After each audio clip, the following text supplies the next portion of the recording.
Break Fix Podcast is all about capturing the living history of people from all over the autosphere, from wrench turners and racers to artists, authors, designers, and everything in between. Our goal is to inspire a new generation of petrol heads that wonder, how did they get that job or become that person? The road to success is paved by all of us because everyone has a story.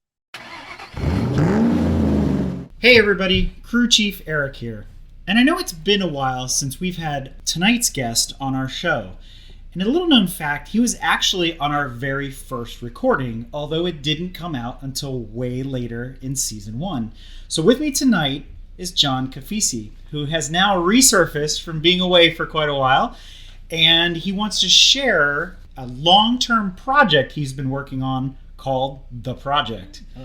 So John, welcome back to Break Fix. And we're going to dive in a little deeper into what the project is all about, how it started, and where it's going. Hello. Excited to be back. Yes, I remember episode 1 about another topic that was a brainchild of ours. So Yes. Excited to be back and talk about old things and new things. That's right. Last time you were on, we were talking about what should I buy V8 convertibles. And it was a good time. Unfortunately, we weren't, I would say, prepared as we would be normally, in a good way, in the fact that independently, I believe the 3 or 4 of us all came up with about the same list of 6 cars. And we're like, well, this is a problem because we're all saying the same thing. So Our spidey senses were working so pretty we're like, well. we should have checked with each other to see, hey, I'm going to say this car. I'm like, okay, so I shouldn't. So But I have to thank you for setting off our first What Should I Buy, because it has been a popular and reoccurring set of episodes in our series, and we've done several since then.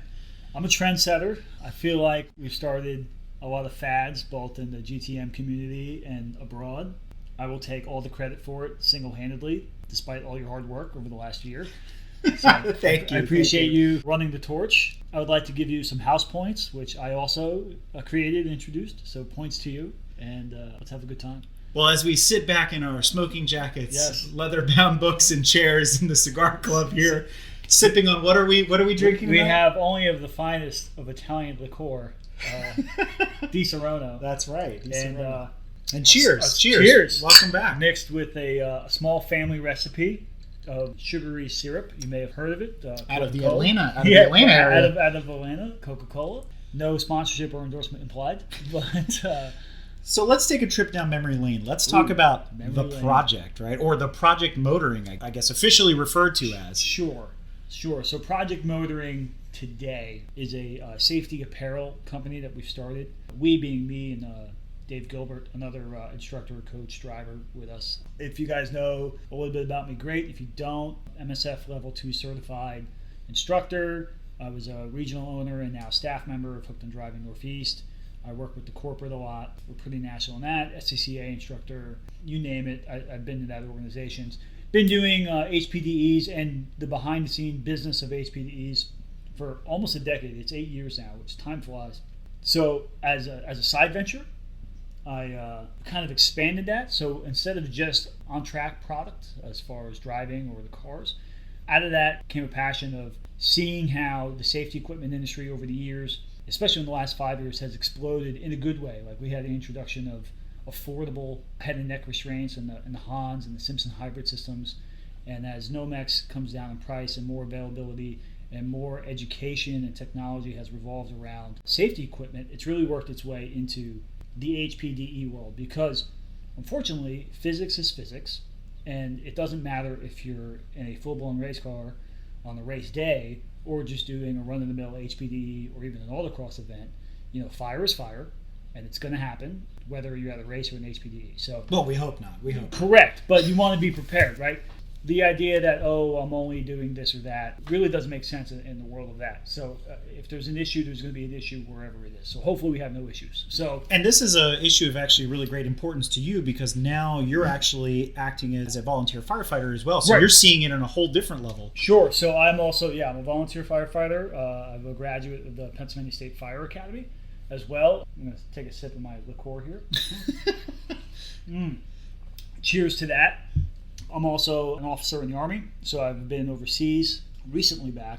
So safety is something that comes up a lot, and it's something that I'm certainly passionate about. it seemed natural. It was an easy transition into getting some of this stuff into a more affordable and widespread sense. So that's where Project Motoring is now. Our basic mantra for Project Motoring, I know it kind of bounced around there, but to really focus on what Project Motoring, the company is Mazda had a ad years ago. It was kind of one driver, one horse, where they were designing a car about being drivers.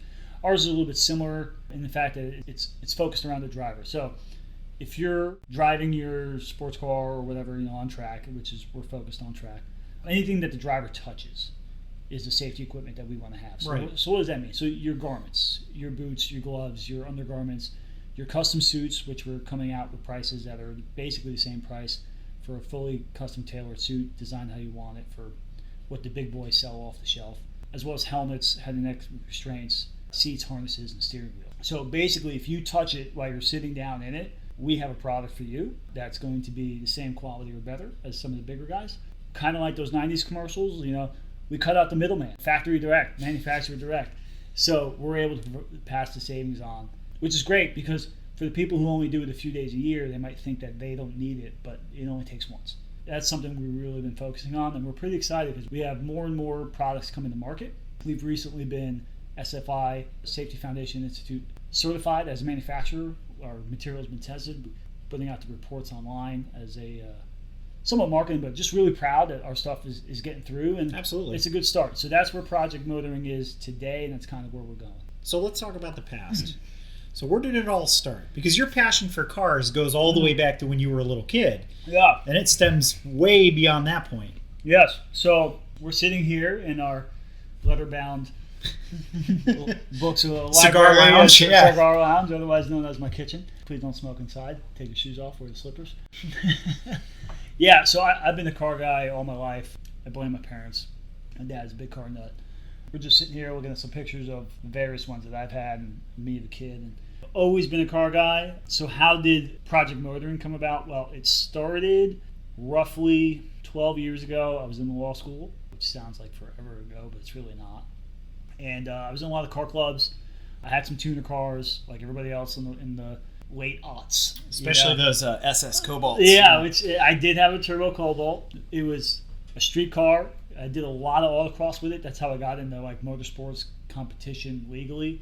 Unfortunately, I did a lot of street racing with it, but I found my way to the straight and narrow of it. And it was a great car, really great car, good chassis, good power. The car made a ton of power. It made like 350 wheel horsepower, which for a 2,900 pound car, it's a lot. With like a 390 final drive ratio. On a front wheel drive. On a front wheel drive car. Yeah. It ripped. For what it was. Now granted, it was a sub 12 second car, street car, which, it was in the econo box. It was much like the SRT4s or the WRXs, but just Chevy's version of it. Okay. So unfortunately, I was involved in some late night, unsanctioned runs there. A car club formed around it, and that was the project, right? And the project was this group of guys that would enjoy their vehicles on the street. So I envisioned those VW commercials from the late 2000s where it's like, we're going to go behind a Dairy Queen and talk about our car. Yeah, it's so not too dissimilar. So it ended up being we used to meet up twice monthly planned. We'd all go out to the bar together, which dinner, and then people would bring their kids, and we kind of grew up together. So which was great. So that was a real strong family club for.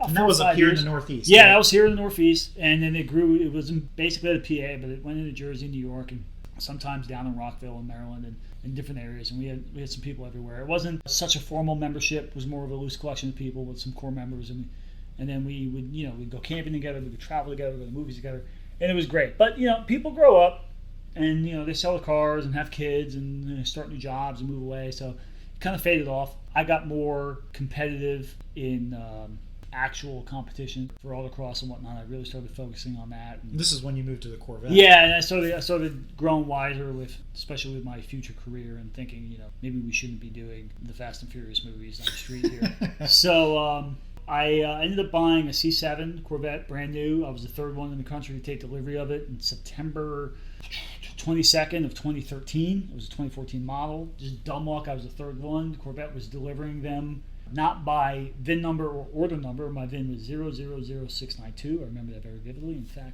the sticker's on the wall. It was by delivery date, so whoever could fill a truck. I live in an area that you have to pass through to get to New York City. That makes sense. So my car was the last one on, and it was the first one off because it was going to North Jersey and New York City, where people with a lot more money than us live and could pay for the Corvettes up front. So I was lucky in that. So I ended up joining the National Council of Corvette Clubs, so NCCC, which was the sponsoring group of the areas that we were doing autocross with already. And then I started running for the regional championship. I actually ended up winning a couple of years. Came in second some other years. There's actually a good guy that I used to run with, who still runs with and Hooked on Driving. So it's always funny Former seeing him. GKM member as well? Yes, yeah. So Steve, if you're out there, hello. I won't put you on blast. But you just did. Yeah, I won't say last names. I don't know if he's going to hear it or not, but he's a great guy. And we have a lot of fun. So that's really how I got into Hooked on Driving, was I met Mike through the autocross. If you guys know Mike from Hooked on Driving. And he's become family, just like you guys. Just kind of never went away. So we've been doing that for 8 years now with Hooked on Driving, instructing them. But you've been carrying the brand ever since. I see it on the cars. You see the black and gold. Always. Not to be confused with Pittsburgh in any way. Always. That's family. So everyone at corporate is great too. It's a great cause. So if you're not familiar with Hooked on Driving or what HPDE is, it's non-competitive track events, right? So people who want to go on track but aren't interested in racing per se, or just want to do a couple events a year, it's great. So if you have your complete stock street car, it could be a rental car even, for people who are newer, the cars are always more capable than them. So I don't care if you're in a stock Corolla, that car is going to be able to do more than you can your first few times. Well, I meant more so than that. You've actually been carrying the project brand ever since. Yes. You see it on your cars. You see where it pulls. That's what I meant by the black and gold, right? Yeah, so so our colors are also black and gold, much like Hooked on Driving. It's totally unintentional coincidence there. We had t-shirts, we had hoodies, we would, do fundraisers and stuff like that. I've had the project as a brand for some time, right? So where did that name come from? How did that just, it reminds me of like Jersey Shore, like the situation. Yeah, so funny. There was a club we were all a part of before that. I won't say its name. I will. You can whisper it to me. It had no. Now we were younger, so in our 20s. So there was no shortage of drama. Something out of a movie. Some of the more mature people broke away from that, and we're like, we want to work on something else. We want to do something else, and we're like, well, what do we call it? What do we call this project? Right? And then we couldn't think of a name for it, and then I was just like, why don't we just call it the project? Because it's, we keep saying we want to work on this project and get away from that. Yeah. So that's really where it came from. Something that simple. The very first project meet was 6 cars. I remember the guys vividly, right where it was, in behind a bar and restaurant, real popular little bar here in town in the Poconos. We went inside. We had some drinks. We had some place serves hot dogs. We talked about what we want to do. Was it a Yakko's? No. It was at Rudy's Tavern in East Stroudsburg, Pennsylvania. A little hole-in-the-wall place. And we had Supers, which is bacon-wrapped hot dogs. Oh, that sounds pretty good. They're actually pretty famous in the area. We should go. As simple and stupid as that. It was like, we just needed a name for this project, and we said, let's just call it The Project. So it was The Project for 8 or 9 years. As I started to take the brand, because, I don't want to say it was my work, but, I was definitely the driving force behind it, no pun intended. Formalized it a little more, because we had done some charity events. Mm-hmm. We did some kind of like Make-A-Wish things for some kids who were sick, who wanted rides in Ferraris or exotic cars or high horsepower cars. Because they were sick or whatever. So we actually started doing that. We did about 3 or 4 of them. I actually have one on video that was on YouTube. It was awesome. Amazingly, with good luck and goodwill, one of them just graduated high school, which we didn't think he'd make it that far. This was almost 10 years ago. So it's been really cool. He just bought a Mustang as a 5.0, and it's like, we're really happy for him. That's awesome. I'd like to think we have something to do with him being even more of a car nut. So we're like, okay, so we're starting to do organized things here, more than just like randomly meeting up and being a drinking club, which it was never really that. I needed to formalize it a little more, so the project became just Project Motoring, because it was no longer just about car club as much as it was car culture or doing things around car culture or stuff like that. So it wasn't just racing, it wasn't just being at the track or just car shows out or whatever. Car shows. It'd be everything. So what's everything? Motoring. So if you're motoring can be rallies, motoring can be poker runs, motoring can be helping kids out, motoring could be wrenching or talking about cars or watching races or stuff like that. So Project Motoring became Project Motoring probably 4 or 5 years ago, and then I think we incorporated in 2019. Gotcha. Since about 2020, we've been putting plans in place to do something. So it's like going this. from the original car meets to some autocross stuff to this more formalized, and now you've gone from a brand to a lifestyle. Let's call it that, right? Sure, yeah. So you Couture. couture. You've now kind of changed the name again. It's evolved another time. Now it's PMX, right? So Right. what's that all about? PMX is not Project. Not P90X, Yeah, right? yeah. So how did PMX come about? So what is PMX? So Project Motoring is a brand. Project Motoring is a manufacturer. Project Motoring is a retail reseller. Project Motoring is a consulting business. If you need coaches or trackside support, we can do all that with our expertise between some of our advanced driver coaches that we have on staff, or whether it be you need help running an event because we have experience doing that. That's stuff we can do. So what is PMX exactly? PMX is our brand, or is our product brand. What's the X stand for? Funny enough, well, as you can gather, PM stands for Project Motoring. So like we need Extreme. Yeah. So I thought about that. We just need an extra letter. It's simpler than that. Listen, Walmart, ShopRite, Giant, they have their own brand, but they also sell Newman's Own. They'll sell Jiffy, but then they'll sell their brand, right? So we have our brand of stuff that we get manufactured to our specs, which again has just been passed certifications. We also resell some of the major name brands. Obviously, we push ours because the quality is the same or better for a better price. So I'll be honest with you, it's a better margin for us. But everybody wins because the client gets it cheaper, and we're actually hopefully able to make a living off it. That's what PMX is. So PMX is an apparel brand, much like OMP or HRX is, and it's sold by Project Motoring, much like Rue or Speedcom is, right? So what does PMX stand for? So yes, P and M is Project and Motoring. And no, it's not extreme as much as one would think. So we're thinking, what's a good brand name, right? Or really an acronym. So we were thinking PM, 2 letters doesn't really resonate. So then it was like, well, Project Motorsports, PMS. And we're like, that's probably not going to work either. It's not going to float. That's, I don't want to touch on that. I was like, there could be some confusion there. It's the best. Yeah. Period. Yeah. That's your tagline, right? Yeah, that'd be terrible. And I'll tell you why that'd be terrible, for the exact reasons that you're thinking of, and I'll get to that. So we needed a third letter. X just makes it sound cool. So X is just a third letter. So it's like in mathematics, the X is whatever you want it to be. X is whatever you want it to be. Find X, right? So I am familiar with several other brands that use 3-letter acronyms, and I'm aware of some of them. Those letters don't mean anything. They are also interjected. So if you look up what the corporations and their names are, I don't want to plug anybody else, but I can tell you offline, you'd be surprised at what actually some of the names of the companies are that have these 3-letter acronyms that you know of, or like the longer ones. And you're like, wait, that's what it means? You're like, yeah. But the acronym sounds cool, so it works. Right. It gets your attention, right? Right. So PMX is Project Motoring's own brand. Maybe one day we'll get some retailers or resellers to do it. I know there's a company out of Maryland. They're called Grand Touring Motorsports. They're very interested in selling our product, and we're interested in working with them and setting something up. So the idea is that Project Motoring will sell PMX stuff, and then if other people also want access to PMX stuff, we'll be more than happy to help that get it out there. Now, why? Where did this come from? One, I have the passion because I fight fires almost daily as a volunteer firefighter. And having all the credentials as the same as a paid firefighter. Obviously, my time in the Army, and I'm still in the Army serving, which is fantastic. Thank you for that. A lot of issues. I get paid. A lot of focus on safety, especially being overseas. So it just kind of seemed natural that here I am. I'm constantly teaching people how to be, I don't say faster, but also safer on track. Well, a lot of it's the equipment that we bring, right? That's so true. Everyone wants to set up their cars. How do I be better? Oh, let me go buy a crazy suspension, and it's only your second day. It's like, you don't need that crazy suspension, you know what I mean? But here's what you can do. You can get some basic safety equipment, which will actually help you be faster, right? So do you want to put a seat in the car? If you're willing to do that, and the harnesses, you can do that.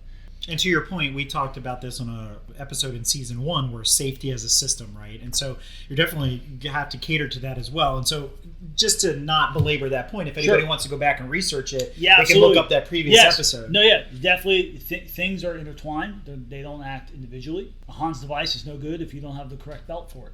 But here's what works in all scenarios. Gloves, boots, suit, or even just the undergarments. We have unintentionally, as I just showed you, created a product line. It's a Nomex shirt and pants. It's heavier than a normal shirt, So it might not be something that you would want to wear necessarily underneath a race suit, but you don't want to wear a race suit or you're in or out.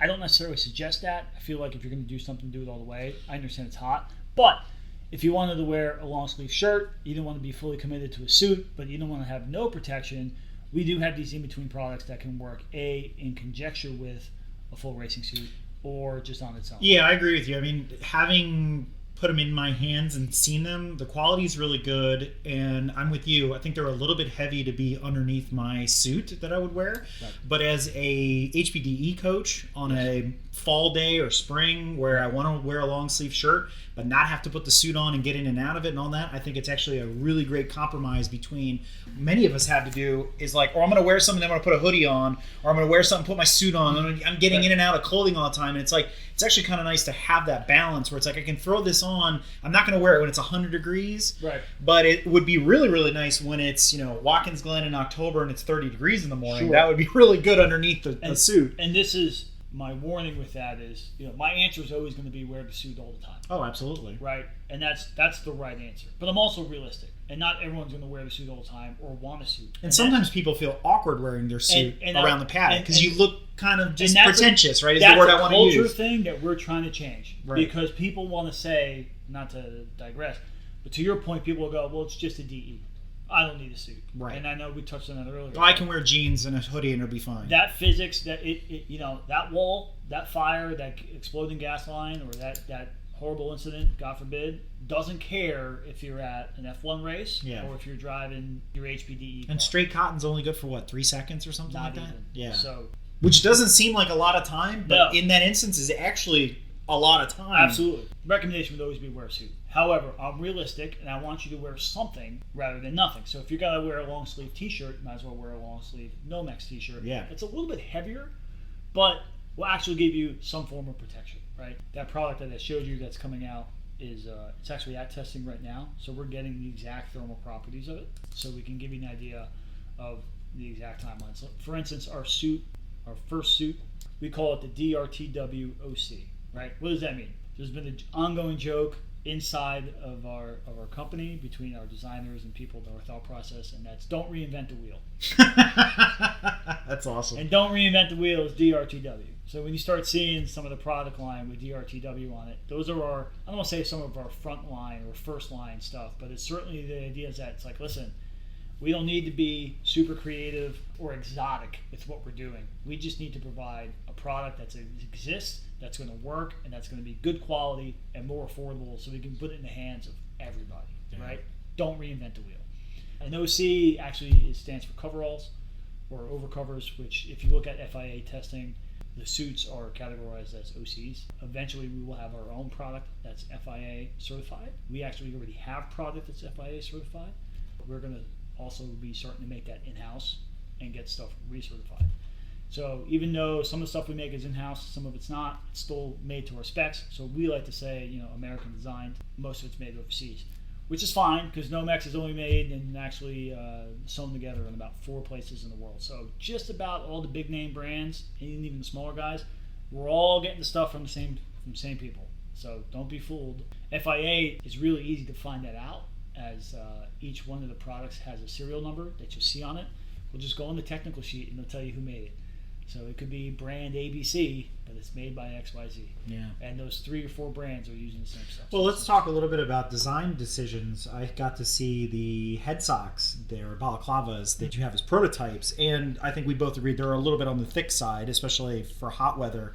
But one of the things you showed me was kind of a previous prototype and the new prototype, and the big difference was... So the stitching, small details, can't take credit for it. I know some other companies are doing it, but to their point, it's like if we have something that is working better than what's out there, let's use it. Now, I'm not saying we're stealing designs, that's not what I'm saying, but we're taking inspiration to seeing what the trends are because we are small and we can be flexible in what we're doing. So why is the stitching different? Well, it's not different in how it's construction. You saw that. But the example you're making is these hoods normally traditionally have a center stitch down what would be the middle of your forehead. Mm-hmm. But you wouldn't think anything of it, right? But when you're wearing a helmet for 30, 40 minutes or an hour at a time, that's weight that's sitting on that stitch that's now driving into the middle of your forehead. It can be uncomfortable, especially as it goes from, essentially your center of your brow all the way back and over to the crown to the base of your neck, right? So now you got a huge pressure point. It's uncomfortable. So ours don't have the center forehead line, and it also has a circular stitch around the top.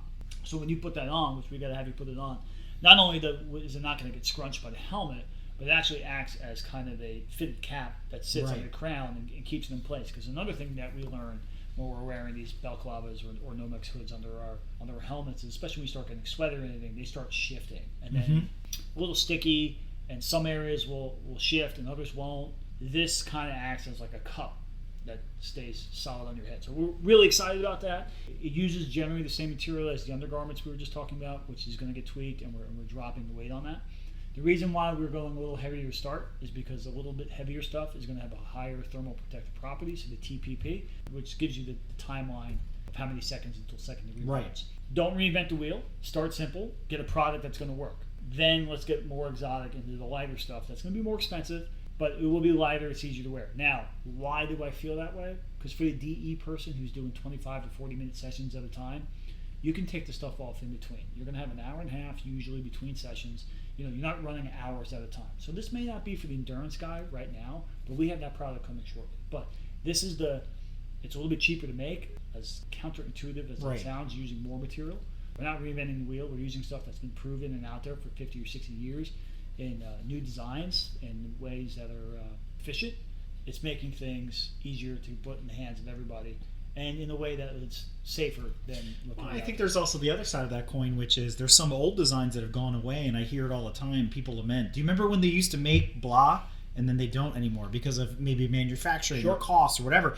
And people want some of those older styles back because they were either more comfortable or more stylish, or they might not be up to today's standards. But that's just like when we talk about the retro cars coming back. It's you take that old design and you modernize it so that it meets all the current specs, but then it appeals to the market that's interested in purchasing them. So we're finding that with gloves and especially boots, right? So, I mean, just fashion in general is secular. We have the issue, people like the older style, simpler shoes. Yeah. Right? I mean, Chuck Taylors and the like are always coming back every 10, 15 years as fashionable. And we were just talking about the Pilates. But that's coming back around with even the Nomex shoes. Because for a while we went with, the last few years, like all the rage has been all the high-end leather shoes. Yeah. O&P's got a ratcheting shoelace. Which reminds me of some of the basketball shoes from the early Pumping 90s. Up. I mean, that is trick. But they're $400. I can tie my shoelace, guys. Like, I can tuck it in. Ain't that the truth? And does it give me any more protection than what are roughly $100? Well, you have to look at what that ratcheting mechanism is made of. Did you just introduce some plastic? Yes. So doesn't have the TPP as the lace does? Absolutely. And not to knock on Cool Shirt, I don't know their testings and everything, and I know they just came out with an SFI version. But the idea of having essentially an Under Armour type polyester skin tight garbage bag with water tubes on you is like probably a really bad idea, because that's going to melt on your skin. I've never really bought off on that idea, and I know I'm guilty of wearing Under Armour under my suit before and things like that, just because it's sometimes some days you're like, it's so freaking hot. Sure. That kind of deal. But we were talking about it with one of our guys even earlier today, where it was like, I don't understand people that, can get in the car and it's 140 degrees and they're not wearing a cool suit. Well, it's like, it's acceptable risk at that point. If you're comfortable wearing that apparatus that has all that, plastic in it and elastine and, polyester and etc., then that's fine. But if you're not, you're like, well, I'm going to wear Nomex. Sure. And let me expand on your point to maybe some people who don't understand it, right? So the polyester at a certain temperature, which is not one that's going to actually hurt you like a flame, but if you're just hot, that material will start breaking down and melting, and it'll actually start sticking to your skin. It'll bond, yeah. So what happens? You need essentially skin grafts, right? Because it's going to start getting stick and ripping and tearing at the skin with no flame present, just mere heat. It's going to start melting. So let me give you a quick story. I'm at a fire. I wear Under Armour t-shirts and the polyester type t-shirts. I'm wearing one right now. Oftentimes, I'm wearing one, and I get a fire call. Off I go. Now I'm in a raging fire inside of a house. I have this underneath my turnout gear. My turnout gear is much like a Nomex suit, only a little thicker, heavier, better for that purpose. What's the idea here? When you're in an issue in a car and there's a fire, rarely are flames licking at your skin. Right. Right? You are now a hot pocket. You're being baked from the inside. So the majority of the burns that we're talking about are steam burns, right? So it's all the moisture in the suit, on your body, and everything. So you're cooking from the inside, and you're getting steam burns, which are probably worse than like flame burns. So when you hear so many protection from second-degree burns, it's because of the different barriers and layers, like the vapor barriers. And I can go into a whole lot of the science of it, but just know that's really the difference. If you want to say the material of the Cool Shirt, because I am not proficient on their product. Right. So I don't want to sit here and knock it. I know they have an SFI product as well, and I know it works well. But we're still talking about a plastic material directly. Or a neoprene or a vinyl or whatever. Any of that, and it's going to be an issue. So my point was, I'm in a raging fire. I'm putting out a fire. I come back to the station, the shirt's ruined, and it's starting to stick to me. Luckily, it wasn't so bad that I couldn't just pick it off, and I was like, oh, that's inconvenient, kind of like ripping a Band-Aid off. But it was scary, because if I was in there more, I was fine. It's not like I was exposed to anything. I was just really hot. So the suit's going to be the same thing. A race suit's going to be the same thing, especially with everything underneath. Now, again, take the material aspect of the Cool Shirt away, maybe the plastic tubes and all that. You're putting water, lots of it, underneath your suit. So eventually it's going to boil and steam. And if any of those pipes crack, you're introducing fuel for a steam burn. Yeah. I don't want to do that.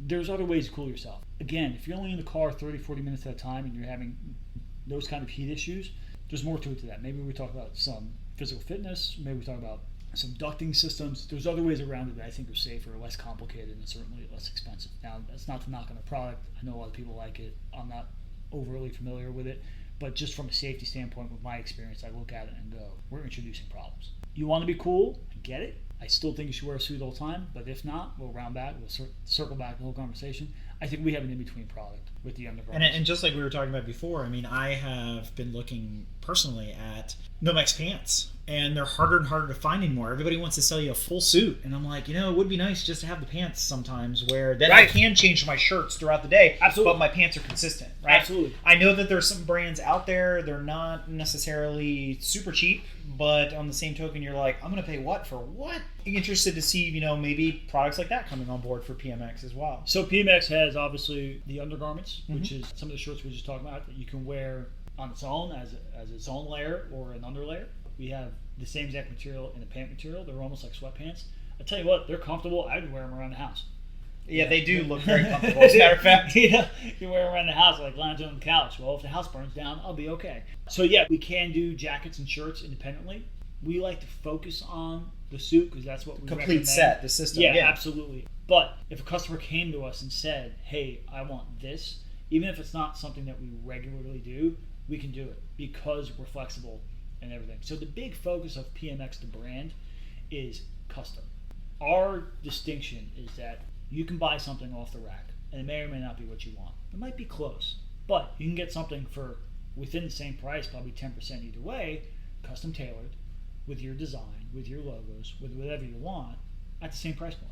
And it's the same safety or more, and it's the same quality or more. It could be the same weight or less, which is great. Or, hey, I can't find these pants. I want a Nomex set of pants. And I don't mean the undergarments. I mean just like a drag racer would have a jacket. Exactly. And pants. Exactly. You can do that. Maybe I don't want the drag racer version. Why wouldn't I want the drag racer version? Well, the SFI for road racing is 3.2A/5. That gives you a thermal protective property of 19. Drag racing is like 10 or 15. It's a lot heavier material. So if you're talking about, hey, I want these pants because I want them to be lighter or more breathable, you don't want to go buy the drag racing ones because you're going to be about almost 2 to 3 times the weight. Like, they're going to be really heavy. But you wear them for, if you actually need that kind of pants, 10 seconds less. Right. You're in the car, you're staging, you go make your pass, 10 seconds, whatnot, you're out of it. You're maybe in them for 10 minutes at a time.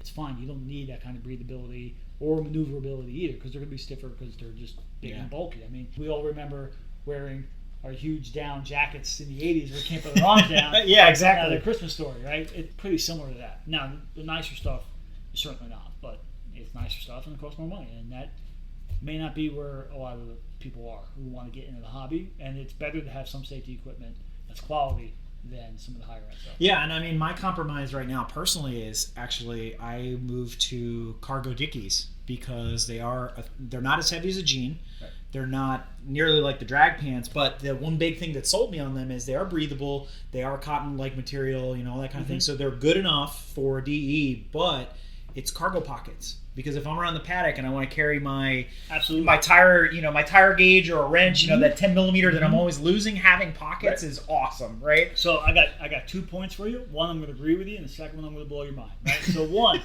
before I got wiser than I am now, I would wear also Dickies, just work pants for I would wear the jeans because they're twill, so they're heavier, they're cotton. Right. It's not going to be like a gym pant or a shorts that's going to be polyester and burn on me. Or 511 tactical pants because they were a similar type, like khaki Like material. BDUs, right? Yeah. Yeah, kind of. Or even just their solid ones, like a little bit heavier, still very flexible, not too heavy, but breathable, but I know can take a little bit of a beating. But at the end of the day, it's not what it is. The second point is the fact that you can get custom whatever you want. I can get you cargo pants in Nomex, Eric. I like it. We'll make you some cargo pants suits. So something that we've been doing, we've been talking about with some of the race teams, is they want crew suits, but also be able to drive with them. So what does that mean? So it's going to be not as light as just a crew suit where it's just a cover-all from contamination, but also fireproof. But these guys are holding their radios all the time. So we're like, well, why don't we make like a belt loop across your back in Nomex material that you can hook your radios to? Yeah. Like you would in your pockets. And you're like, oh my God, that'd be awesome. I don't have to carry it around. Or, I have that on my crew suit, but I don't have it on my race suit. Well, why not? I mean, we're talking about maybe 2 ounces of material. Is that really going to make or break? Or it's too heavy or too light when you're sitting down? No. So let's do it. You want cargo pockets on your Nomex suit? Sure. Well, the big ask is, can you make one leg black and the other one white? And if anybody's seen my car, you know exactly what I'm talking about. We can do that. We can do whatever you want. We can put logos on it. Yeah. So if you want to do 4 different limbs of colors, I got you. We do the whole rainbow on it. Unicorn Squad Unite. And you have a different process for doing that as well, right? Mm-hmm. So not only do we have the traditional style of different coloring, where each color is essentially its own material. The typical white, blue, black, red, and all sure. that. Yeah. And you think about how it's done. Like, so each color is really its own material that's stitched into another color. So it's hard to do. So some of our manufacturers, super high tech. We're the only ones in the U.S. who do it. If you're familiar with sublimation, it's essentially like 3D printing for T-shirts and a lot of the carding suits. The issue with that is you kind of need like a certain type of material for it to take correctly and not run or be smooth or anything like that. Nomex is not that kind of material. We use a manufacturer. They're awesome. They make their own material. Has the same chemical properties essentially as Nomex as far as being fire retardant. It's lighter. It's actually stretchy, which is great. So one of their products can stretch up to 20%. So as you see the 360-degree elastic arm cuffs that we have for the shoulders and stretch panels in the back, while that's great, it's a little bit lower thermal protective property. They figured out something in the middle, so it's at that stretchy but also protective. But the material, because it's a little bit more exotic and not Nomex, you can actually supplement on it. You can 3D print, which means that the suit itself is FIA certified, right? But it's a blank suit, which means because you can supplement it and it's a white blank suit, you can put any design you want in any which way, any color. As long as you can get a graphic designer to make it, we can put it on the panels, make them line up, and print it. Why is that huge for FIA? One, that's huge, that's awesome because it's groundbreaking because you don't have to worry about cutting together each pieces and patching it together and making the colors you want. But for FIA testing, it's a little bit different than SFI testing, and we're actually going to have a podcast about this as well, the differences and the similarities between the two. FIA, your design matters, right? So your construction matters. Right. So if I make a suit and I patch it together horizontally, and I get that tested, which is expensive and time consuming, especially because FIA. SFI takes about a month and it's about 1/10 of the cost. Theoretically, SFI is more difficult for thermal protective property testing. It's actually a higher standard than the FIA. We'll get into that later. I have a suit. I'm constructing it horizontally. Like my patches are horizontal. So I got strips and they're going up and down. I'm making horizontal stripes. That's one suit. I get that passed. Okay, great, no problem. I take the same exact material, Turn it the other way. and I stitch it vertically. I now have to get it retested in its own design. It's the same exact material. It's but just your stitch counts are different in different directions. it could be the same yeah. stitch counts. It's just put together differently. Yeah. According to the FIA, that's a different suit, and you have to get it recertified. So what does that mean? That means that you can't get those different designs because manufacturers aren't necessarily going to go out and test all that. Gotcha. So that's why a lot of the FIA suits, there's only really 4 or 5 designs out there, or a company only has 1 or 2. Some of the bigger ones maybe have 3. Yeah, it's or like 4. almost like crash testing some of the exotic cars. They're not going to do all of them. Exactly. So, yeah. Exactly. Whereas SFI doesn't matter the construction per se as a material. So if I have the same suit using the same exact material, the same exact construction processes and layers. I stitch one horizontally, I stitch another one vertically, you're fine. So that's why the SFI suits, which actually have a higher thermal protective property testing, are able to have a little more freedom. Yeah. So that's why a lot of our custom suits are SFI and not FIA. But this material, the sublimation, is a game changer because you get essentially a blank suit. Whatever you want to do, and it's already FIA certified because we're not changing the construction of the suit. And you were saying that right now you're starting to see that in the karting world more than anywhere else. We're starting to see some of that process come through. And for the geeks and chemists and everybody that's out there, they'll correct me if I'm wrong, but if I remember high school chemistry correctly, dye sublimation is the process of going from a solid to a gas without first becoming a liquid. Yep. So it's a very interesting process how they do that. They're basically smoking it on. Correct. Right? That's why the material matters. Right. It has to be able to accept that type of So that's ink. why you see some of the polyester T-shirts that have it, like crew shirts or like a full-length shirt, the high-tech stuff like that. Some cottons can do it. Yeah. That's why it's more popular in karting, because those karting suits aren't Nomex. Right. Those crew shirts are not Nomex. Nomex is not a material that likes to do that. Yeah. This stuff isn't Nomex, and it tests as good for thermal protection. That's interesting. Protection, so it's awesome. Because the process otherwise has always been direct transfer. There's embroidery, obviously, and then there's a screen print, and I think there's like a thermal transfer or something like that. Like the process of making printed material has been the same for freaking forever. Yes. Yeah, it's basically next generation thermal printing. Yeah. I'm not a chemist. I've seen it work. I look forward to going there. I believe before 2022, I'll be in the factory doing a tour. So I guess my question is, what does the fabric feel like? Is it going to feel like those parkas you were talking about from the 80s? No. Is it smooth like that? Or does it actually feel like a cotton or whatever? So it's got some texture to it. Okay. I mean, it can be a coarser fabric. So even the shiny Nomex that you felt still has some, it's not slick. It doesn't feel like a polyester. Right. But we'll have one soon. You'll see it. Nice. Yeah. It still feels like a traditional material. So I want to switch back actually to the undergarments and the shoes for a second. So are you doing socks as well? Because that's always that's always a piece that people forget about. Sure. So we're working on socks. Unfortunately, there's a world shortage of the material to make socks, believe it or not, because the cuffings are a slightly different material than the regular Nomex, right? So that stretchy material To make the heel, right? To make the cuffs, to make the heel, to make the band that keeps it up. Yeah. Remember, traditionally, that's polyester in today's world, the last 30 years. If you got all wool socks, that's great, but even then the newer ones have the bands at the top. Old school socks didn't have that. It was just tight material, and after a while they stretched out because it was just cotton. And they fall down, you pick them fall up. Down, and then and then you get rid of them, right? Well, I don't want my Nomex socks that are not $6 but $30 to do that, after a few sessions. So the newer material is still Nomex. It has some elasticity to it, but because it's a different blend, getting it shipped around the world has been quite difficult. But we do plan on doing socks. Yeah. And the reason I bring up socks and shoes is because I'm going to use a fake statistic here. 80% of the cars you see at the track, or any track realistically, are going to be front engine cars, except for your 911s and your mid-engine exotics and Lotuses and whatnot. So what's the first thing closest to the fire?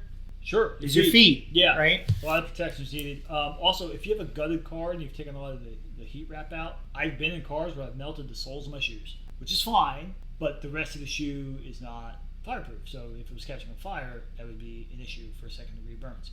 Shoes are important.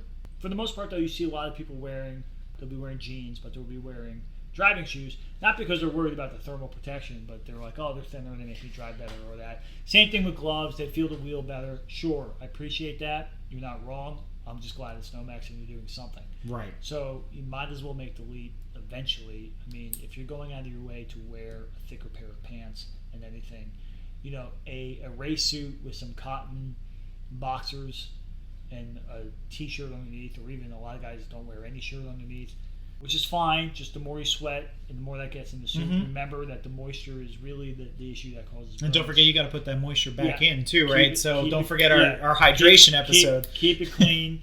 Literally, I mean, like wash it is a big thing if you're wearing minimal clothing underneath. Do you recommend the molecule stuff? It works. It works. A lot of times it's just really gentle wash. Try not to use a Permanent press type stuff. Yeah, don't use a super strong detergent.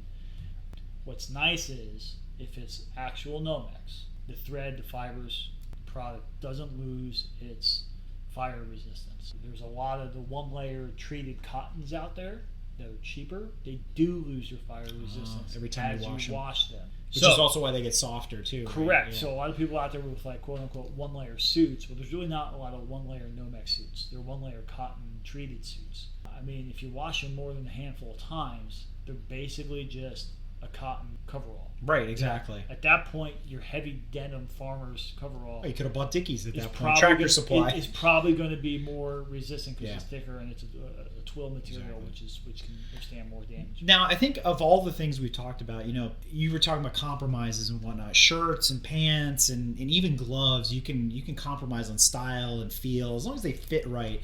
But I think shoes is always going to be a huge debate. It's kind of funny because, as guys, I don't think we're nearly as picky as, let's say, females would be in general, where it's like, 60,000 different styles of shoes. Guys, it's like, I got 4 pairs of black and a brown. You know what I mean? We kind of don't care. Mm-hmm. But when it comes to driving shoes, the shoe is now on the other foot. Yeah. We get super picky about the driving shoes. Sure. And I will tell you, I've had a lot of different ones over the years. And I'm going back to what you said before, in that like Chucks are great driving shoes. Mm-hmm. You can pick them up for, $30-$40 at Target or whatever. Sambas are like my go-to driving shoe because they are super comfortable and I can wear them all day in the paddock. But then I used to wear Adidas Superstars on the shell tops. Before I got wise, I keep saying that. Before I got wise, I'd wear the shell tops. I have my pair of Altamas, or as we like to call them, the prescription Chucks. They so are. They're sitting right there. I have a pair too. They're great, especially on a rainy track day. They're the best shoe ever. I'm the one to blame for that fad, but that goes back to the point. I feel like I'm bringing 6 pairs of shoes with me to a track day because I got to worry about the weather. I got to worry about my coaching. Which car am I driving? It's like a big thing. You've unintentionally have stumbled onto a secret that I'm working on, and I'll share it with you. Is that you got a universal shoe? I am trying. We were trying to figure out a way to manufacture a Nomex Chuck Taylor. That'd be super cool. Here's the issue with that. High rise or low rise? Here's the issue with there we go. Everyone wants a low rise. Unfortunately, if you look at the SFI regulations, they have to be at a certain height relative to the length of the boot.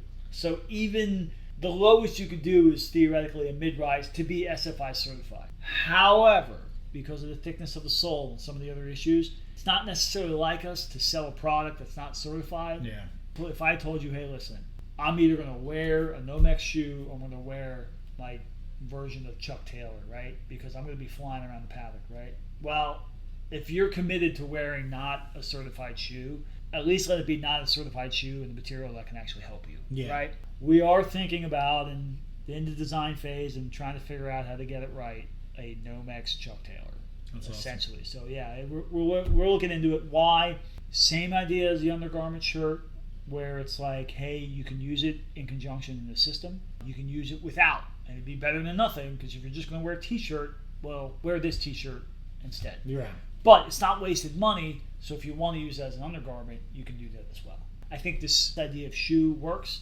The other idea that we have, or also in the design phase and trying to figure it out, is a proper certified Nomex shoe that is less of a driving shoe and more of a paddock shoe, but this way you don't have to change out, right? Yeah, so you can wear and walk around and whatnot. And actually, we may have 1 or 2 of them here for you to try. Well, and we were talking about this before we started recording. I mean, I'm right there with you because I find myself now, I have an assortment of shoes, whether they're track related or otherwise, but the best shoes I found in the last 2 years, I have to thank my daughters for this. They picked me up a set of Pilates Prototipos, and I wear them all the time because I spend a lot of time behind the windshield. So not just at the track, but for work and stuff.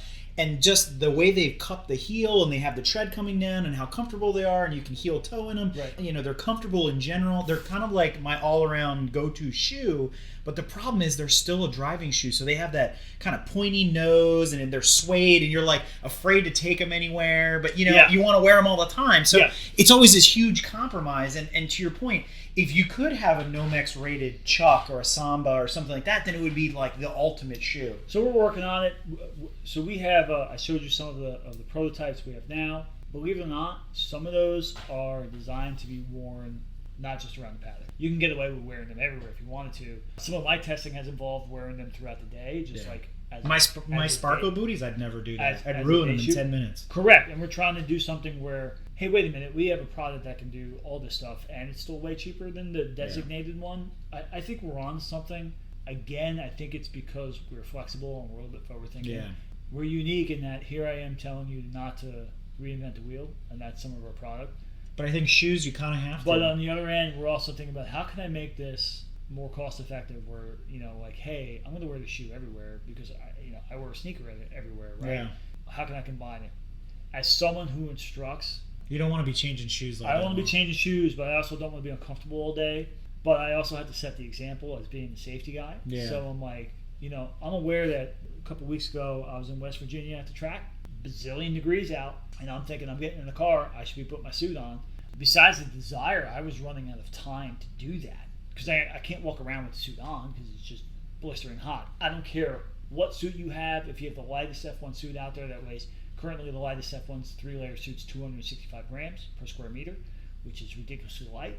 I'm still going to be warm walking around. Especially with no shade and 120 degrees. Yeah. And you're in an asphalt desert. So it's going to be hot. So you're going to change out of it. And then two, the lighter the suit is, the more susceptible it is to being damaged or losing its effectiveness if you're sweating in it. Because now it's an Under Armour shirt that's soaked and you're not. I mean, and that's the same reason why you have to change helmets every 5 to 10 years because your sweat breaks down the material. Sure, unless you have one of the wonderful Rue products that we sell that has interchangeable cheek pads. But other than that, shout out to my boy Toto. I do love their helmets though. Yeah, Toto's a great guy too. He's easy to work with. So shout out to Toto if he hears it. We should get him on the podcast. He's a very nice guy. He runs a couple companies, speed comms as well. So like just sweating in it, if it's damp, it's going to lose effectiveness. It's actually going to do the opposite. So if you get an issue where you're relying on the suit, it being damp, worse because you're adding more moisture. Yeah, you're adding more moisture to make more steam burn. So a lot of people will dip their balaclavas or hoods in like ice or water and then put it on their helmet to try to keep themselves cool. I understand the concept, but you're introducing potentially more damage. You're actually reducing the effectiveness. Quite the opposite. At that point, you'd be better off not wearing it at all. Well, and then there's the argument, too, that goes back to the episode we did with Ken about hydration. Make sure that your hydration regimen and everything is up to par, and then you won't nearly be as hot because you have the liquid inside and not trying to put it on yourself. If you feel like you need it during a session because it's too hot, well, the Rue helmet has a drink tube in it. So. Yeah, exactly. Another shameless plug for them. And you can get them from us cheaper than anyone. To focus on their own stuff, yes, absolutely. So I think what people miss out on is the fact that moisture is the essence of water. Yeah, is really an issue. You would think it'd help in a fire, it actually makes it worse. Right. I don't know if you like lobster or not, but when they boil to death, and that's really the burns that you get. So the burns that you get in a vehicle, like on track, is not one where the fire is licking and burning your skin and charring it. It's where you're getting baked from the inside out. Yeah. When you understand that and you take a step back and then look at some of the systems that are out there, you're like, well, wait a second, that seems really counterintuitive. Maybe because it's wrong, or maybe it's because they have a trick system. So as we kind of wrap up physics. this thought on all this, I do want to touch quickly on something you've mentioned a couple times, which is the certifications themselves. So without getting into the chemistry and the physics and everything involved in those SFI versus FIA ratings, maybe explain for folks what the limitations are in terms of, I bought this suit, I picked it up from PMX. A lot of people don't realize there's an expiration date. The timer is now ticking. You bought that suit. Yeah. What's your schedule look like now? SFI, good, bad, or otherwise, the suit's SFI rated. It technically does not have an expiration date. However, anything that you wear multiple times a year definitely want to be on top of, especially how you keep it. Its cleanliness is really second to godliness, but Yes, it's really determines the longevity of the suit. So if you wear it all the time, but you keep it very clean and it's obviously not too beat up, you're fine. If you wear it and you sweat a lot, like me, unfortunately, I sweat a lot just standing still sometimes. So I'm going to get a lot of moisture in there, so I constantly got to clean it. Well, there's salt and other materials in there. It's just going to happen. Detergent getting in there. It's going to beat up on the material. So generally speaking, a suit should last you 3 years at least if you're taking care of it. Unless you're like a super endurance racer who's doing it all the time, then I would say be careful. don't work on your car wearing the suit. Yeah, no kidding. Right? Oil and other contaminants are obviously going to... Unless you're in a world rally and then you have to. Right, but then but they're getting new suits almost all the time, right? Or do all those things, but you're buying one every year, at least. Up to you. I don't know what your budget is. FIA now, the new regulations, so the 8858 or 8856-2000 rating, suits also did not have an expiration date. Now they do. Now they're 10 years. Okay. And it's 10 years not from the date of manufacture. So that suit might have been designed in, let's just say, 2018, but you have a 2020 version. So your suit will be good to December of 2030. So it's 10 years, calendar years. So if it's a January 2020, you have December until 2030, right? So you really have 11 years. I was going to say, is it like the helmets where there's a certain... Nope. If it's a December suit, then it's still a December suit. Doesn't matter. So. Okay. Does apparel come out every year or on a more regular frequency than the helmets do? The helmets are always like every 5 years so that's the Snell rating. Snell does 5 years. FIA does it as it sees fit. So if they see that there's been a significant jump in technology, they'll start doing it. For instance, seats. The previous model was 1999, was the FIA technical directive, right? So your regular run-of-the-mill seat, and then start including halo seats and whatnot, the construction and the rigidity and the integrity of it, it's been the same standard since 1999. 2021 is a new standard. It just came out. And right now, for the consumer market, as of September 2021, there's one company who has a 2021 seat. So the 2021 seats are kind of a mix between I believe it's 2009 seats, which are kind of like your rally seats. Those are the much more advanced seats. So it kind of brings all the technology from that into the newer ones at a lower market price. That one company that happens to create that 2021 seat, we were actually an importer of. So we're waiting on our shipment of that. So very cool. That's exciting. They're out of Italy. Very exciting. Does it end in an O? No, it does not. So suits are 2018 from 2000. So that's pretty newer. And they're phasing out. So I believe at the end of 2022, all suits must be, all new suits, because you can still buy a 2000 technical directive suit, and it's technically still good for over 10 years. But the new ones are out, and they're phasing out. So at a certain date, you can't make the old style anymore, but it's still about a year out. So yeah, the suits are rated longer than you'll actually should be using them for. Now, if you use it once a year, and that's it, it'll go all 10 years. If you're using it multiple times, probably not. So is there a way to get your suit tested to see what its efficiency is? You could, but it would destroy the suit. They're going to light it on fire. yeah. So essentially, we actually have some of the test results and videos of our suits and material being tested. Going back and forth with SFI about getting them online on our website, which is going to be really, really neat. One of our manufacturers actually already does that, so it's pretty nice to see it on their YouTube channel.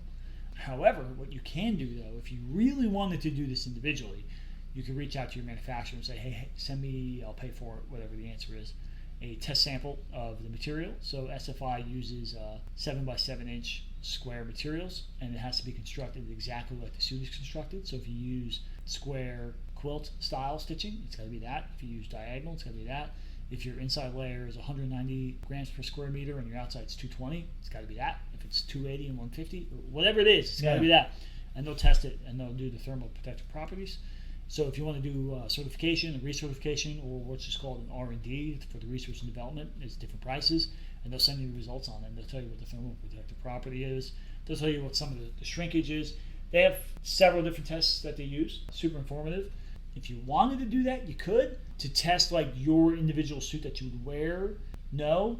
Not only would it destroy the suit if that were to do it, but they don't test, SFI doesn't, FIA requires a full sample. But SFI does not require an actual suit for the sample as much as just a material.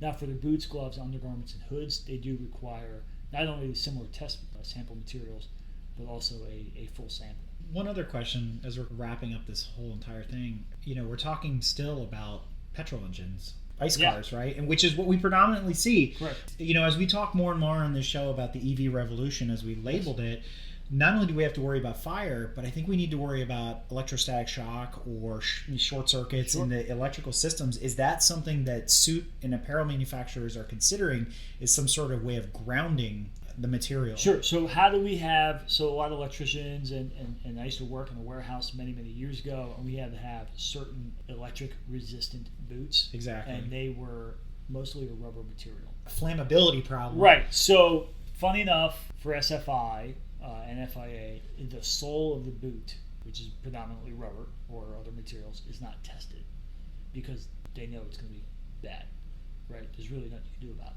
The outside of the boot, if it's house suede or leather, is also not tested because there's a general understanding of its thermal protective property. It is what it is. Whereas Nomex, different versions, different weights are going to have different protective property.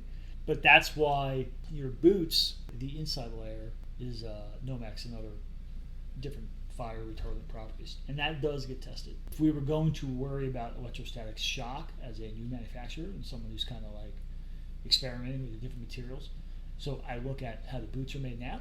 You have a outer layer that's maybe more protective against that threat, and the inner layer is still Nomex. So the outside is going to have maybe lesser thermal protective properties, or it could be more because it's thicker material. So the suede, thick house suede, still going to be slow to burn. It might transfer more heat, but still be slow to burn. And the inside being Nomex.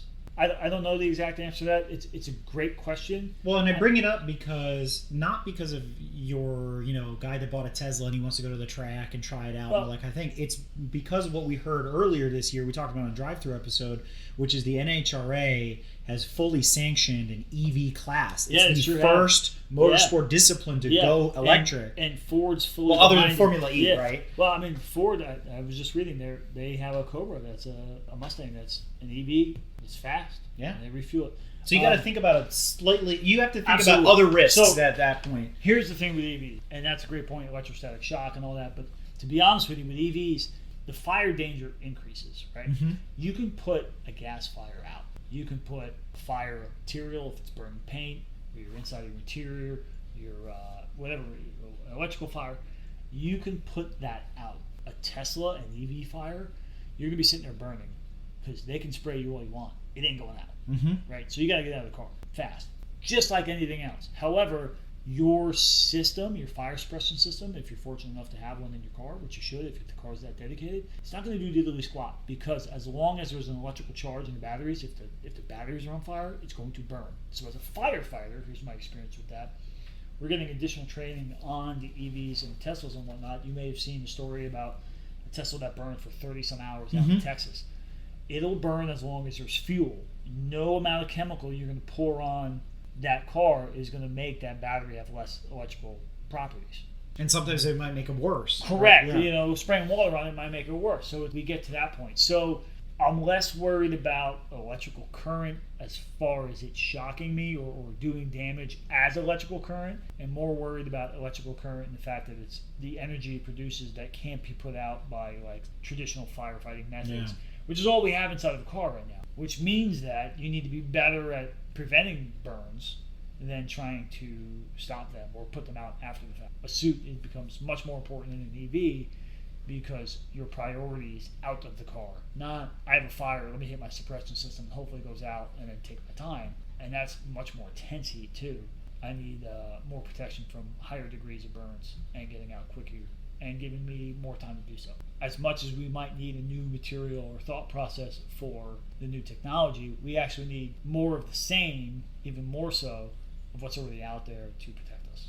Well, John, this has been a really good look at safety from a different perspective, right? We've covered safety on this show before, but this is a great way to reintroduce it from another angle, another vector, and kind of expand our minds on things that we probably take for granted on a track weekend.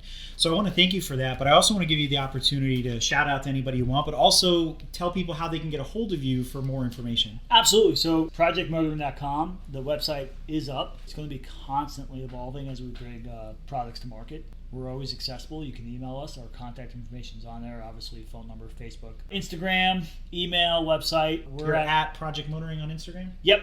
Sure are. And then same thing on Facebook. We're pretty much at all of Hooked on Driving Northeast events. We're set up shop there. If we're not actually staffing the event, we're walking around trying to help out. We are at SCCA and NASA events as we continue to grow. So the big thing we like to do is try to be trackside to meet people, say hello, put names to faces. But also because we are custom, we like to measure people, get things right. And again, it's a similar price point as off the shelf, but custom. Our big market, we were teasing before about PMS, is actually ladies, because Ladies have a very difficult time finding product that fits them off the shelf. Another sneak peek is we have a SFI sports bra coming for the ladies who need that. Because Very cool. Those are basically polyester and are and a little bit of metal too. All things that are real terrible. So you can find us there. If you have any questions, reach out to us. We're one of you. We're car people. We're track people. We're everywhere. As they say, 4 petrol heads, 5 petrol heads. Yeah. So we appreciate coming back. I always appreciate hanging out with GTM guys. It's our second home or third home, or it's one of our homes. So always appreciate it, and thank you for your time. Yeah, John, it's been an absolute pleasure. So again, folks, if you want to learn more about PMX and Project Motoring, visit www.projectmotoring.com or follow them on Instagram at Project Motoring. So John, I can't thank you enough for coming back on the show, and we hope to have you back on several more times now that you're here more permanently. Yeah, I think we've got a lot of content coming up. So very cool. If you like what you've heard and want to learn more about GTM, be sure to check us out on www.gtmotorsports.org. You can also find us on Instagram at Grand Touring Motorsports. Also, if you want to get involved or have suggestions for future shows, you can call or text us at 202-630-1770 or send us an email at crewchief@gtmotorsports.org. We'd love to hear from you. Hey everybody, Crew Chief Eric here. We really hope you enjoyed this episode of Break Fix, and we wanted to remind you that GTM remains a no annual fees organization, and our goal is to continue to bring you quality episodes like this one at no charge. As a loyal listener, please consider subscribing to our Patreon for bonus and behind-the-scenes content, extra goodies, and GTM swag. For as little as $2.50 a month, you can keep our developers, writers, editors, casters, and other volunteers fed on their strict diet of Fig Newtons, gummy bears, and Monster. Consider signing up for Patreon today at www.patreon.com/GT Motorsports. And remember, without fans, supporters, and members like you, none of this would be possible.